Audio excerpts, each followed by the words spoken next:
Really interesting fight in our co-main event coming up this weekend. You have Donald Cowboy Cerrone taking on the Great White Alex Morono, and I say really interesting fight. Normally as a good thing, but this time it's not. It's for all the wrong reasons. I mean, Donald Cerrone was originally supposed to be taking on the Nightmare, the Dream, whatever nickname du jour it might be, and Diego Sanchez. And it's unfortunate the way that Diego Sanchez exited the UFC. Nobody wants to see that. The guy's a legend. He was on The Ultimate Fighter Season 1. That was Griffin Bonner territory. And listen, you might not like the way that Diego Sanchez's career ended with the UFC, but the guy is a legend, and that fight would have delivered. I mean, I would have, It would have been a dumb fight for Diego Sanchez. I'm going to be honest. I'm way more excited about this co-main event that we're getting than the fight that we were supposed to get. I really do think this is one of those rare cases where the short notice replacement that we got is actually going to result in a more entertaining fight than we were promised to begin with. I agree to an extent. I mean, it would have been a Legends Division type of fight if we had Cerrone Sanchez. Now we get a halfway competitive fight. And you might not think it based on their previous records, but for Cowboy, yeah, it's 0-5 in his last 5. And if you really want to break it down, I know we popped the graphic up there, and I put a loss with an asterisk next to it against Niko Price. You might see it on Tapology. It has a D, as in like a draw. It's a no contest. He lost a majority decision to Niko Price, but Niko tested positive for that dank herb, and that's no longer illegal by the Florida Commission as of today. But Niko Price looked pretty good in that fight, and for Cowboy, that's the thing. I mean, you want to talk about a gradual decline of opponent. Tony Ferguson, he loses that fight. Listen, did he blow his nose when he shouldn't have? All right, so be it. Then he loses to Justin Gaethje. That's going to happen. Then he loses to Conor McGregor. Then he loses to Anthony Pettis. Then he loses to Niko Price. What was the most competitive out of all of those 5 fights to you? I thought Cowboy beat Anthony Pettis to the point where I got on Twitter and said Cowboy won that fight. Cowboy beat Anthony Pettis, and you can't convince me otherwise. It was a phenomenal fight, and it was just a great fight between those two, and it wasn't a performance that would suggest the Cowboys washed. People are going to stop saying this, and I'm going to do it now. I don't know if you're one of these people. If you are, I'm coming after you right now.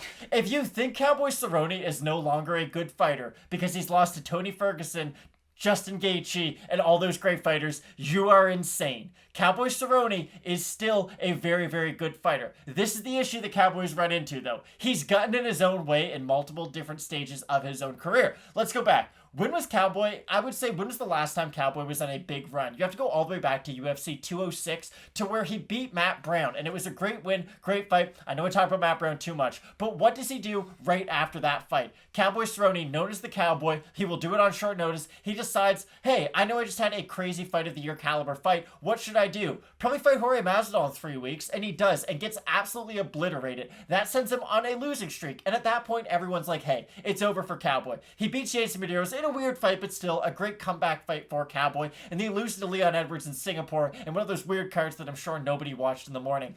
Spoiler alert, I also thought he beat Leon Edwards all the way back then. And I'm not saying that I'm just siding with Cowboy in all of these close decisions, but I did think that he did enough at the later half of that Leon Edwards fight to at least make it a somewhat competitive fight. If you don't think Cowboy won, then that's fine. But I thought he did enough to at least make it a close fight.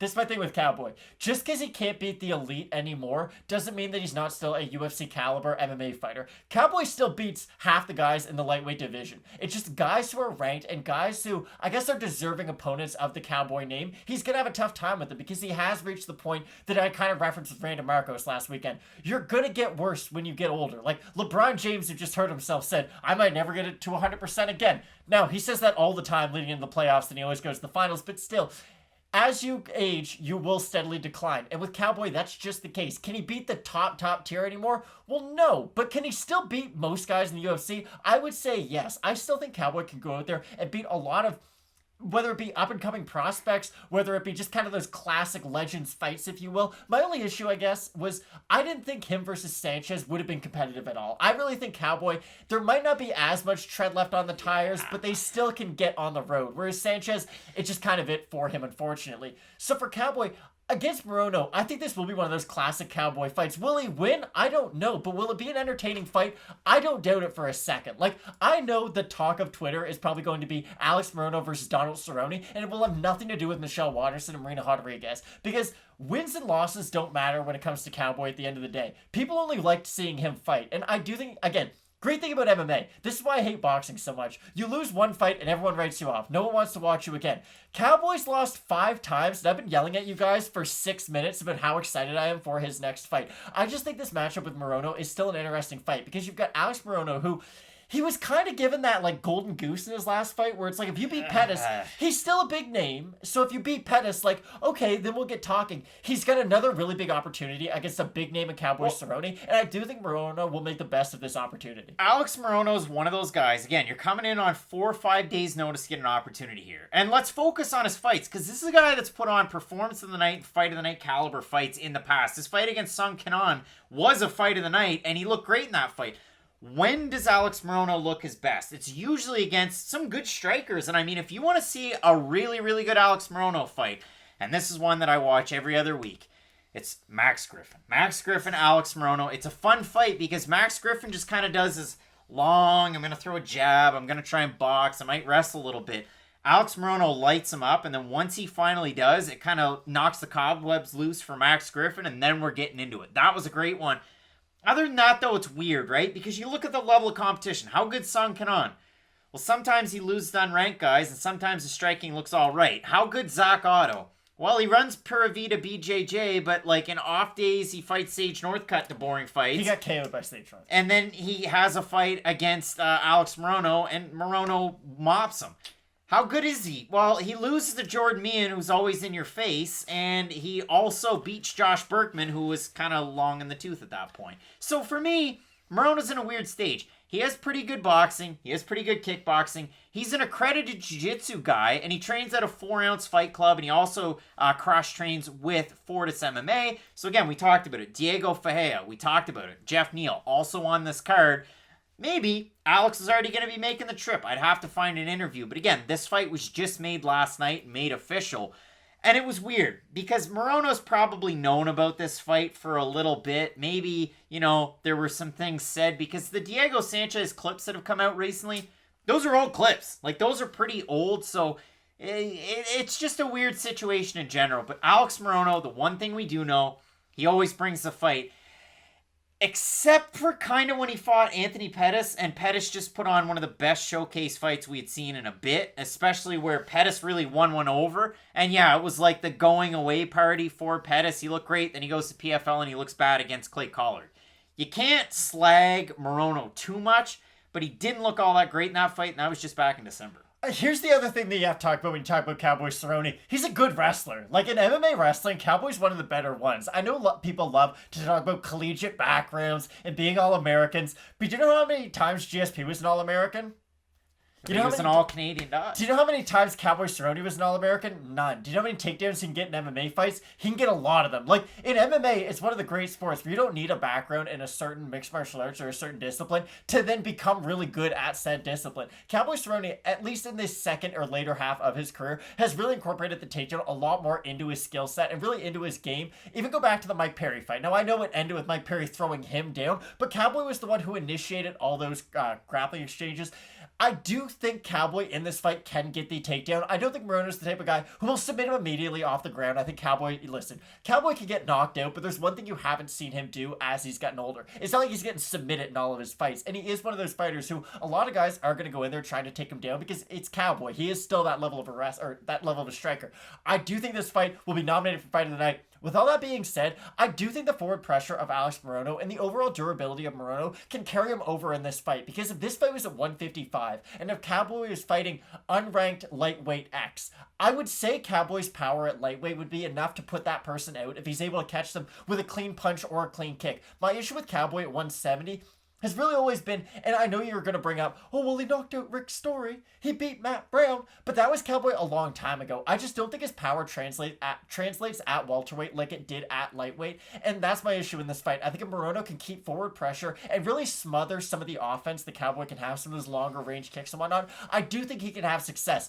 But this is the caveat. If he looks like he did in the Anthony Pettis fight, he's probably going to get lit up at range. That's the weird thing. I mean, you look at Alex Morono, obviously you're going to be fight ready. He typically moves forward in a lot of his fights, but he's one of those guys, and so's Cowboy. If either one of these guys gets backed up, Cowboy's not good on his back That's a good foot. point. I mean, you talked about the Jorge Masvidal fight. What was the downfall in that one? He started to back up, and he couldn't land anything. And if Morono can start that forward pressure, I mean, think about Cowboy. My favorite memory in my head, it's against, again, a fellow Canadian, the Chris Horodecki fight that he had in WEC. What does he do? It's a classic Cowboy performance, and we've seen so many of them. Mike Perry, it's on the ground. Hernandez, standing up. Iaquinta lights him up, and so on and so forth. The Yancy Medeiros fight that was really weird. I don't even really think about that one a whole lot. Still destroyed him. But he still looked really good in that one. Patrick Cote, Rick Story, Matt Brown, Alex Oliveira, who's been in the UFC forever. He just really has and didn't look good in his last fight.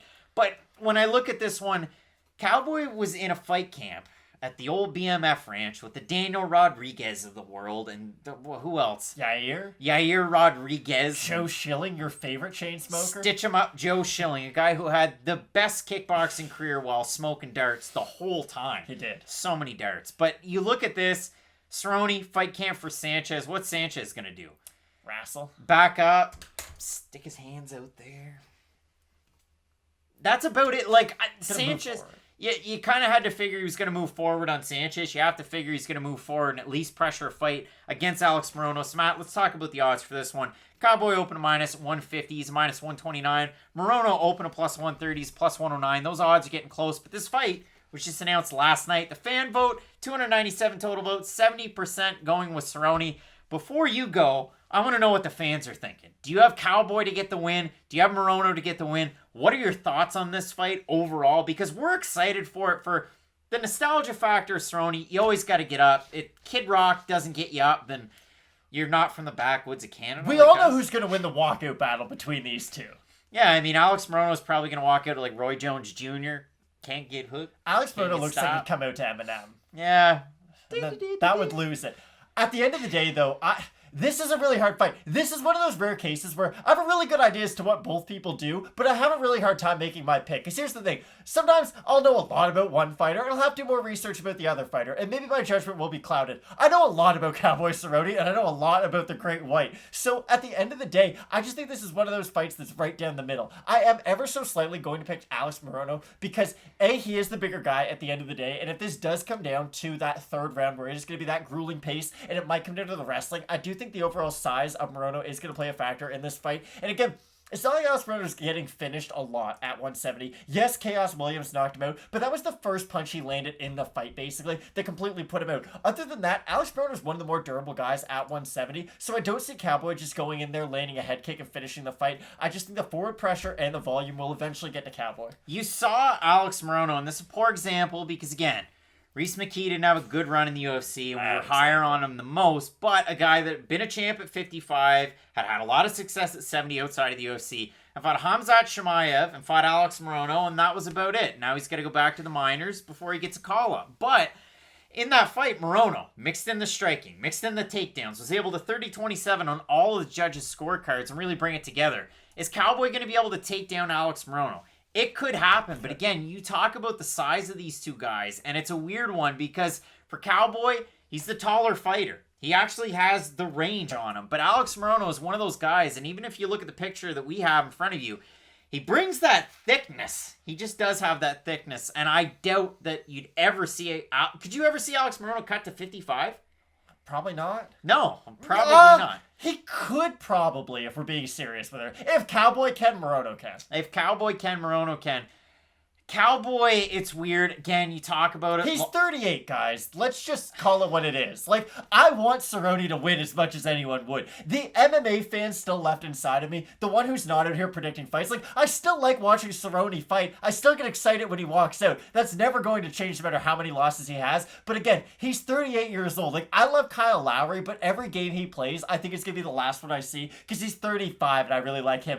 Cowboy's 38 in a combat sport where age really does matter. It's just tough for me to pick him. Yeah, I'm going to take Cowboy in this one. And here's the reason why. Again, it is tough to pick him, and I did talk about the takedown defense, the thickness being in the side of Alex Morono. And again, I'm pretty sure I might have had Morono to beat Pettis, and I'd have to go back and watch it. But if you look at Morono, he does have really good crisp boxing. He's not great when he gets backed up, and neither Cerrone. You have to expect the game plan Cerrone from Sanchez. I'm going to move forward. I'm going to strike. just like a lot of the fighters out of the BMF ranch these days. But I do like that out of Cerrone. Probably a final send-off. You got to win this fight. You're on a 5-fight losing streak. You couldn't beat Nico Price, who I hold in a little bit of higher regard than I do the great white Alex Morono. So I'm ever so slightly going with Cerrone. But again, pop and popcorn fight. You enjoy it from the seat of your couch. Have a monster and a Colorado Kool-Aid for the boys. But listen, I'm really looking forward to it. Matt's got Morono. I've got Cerrone.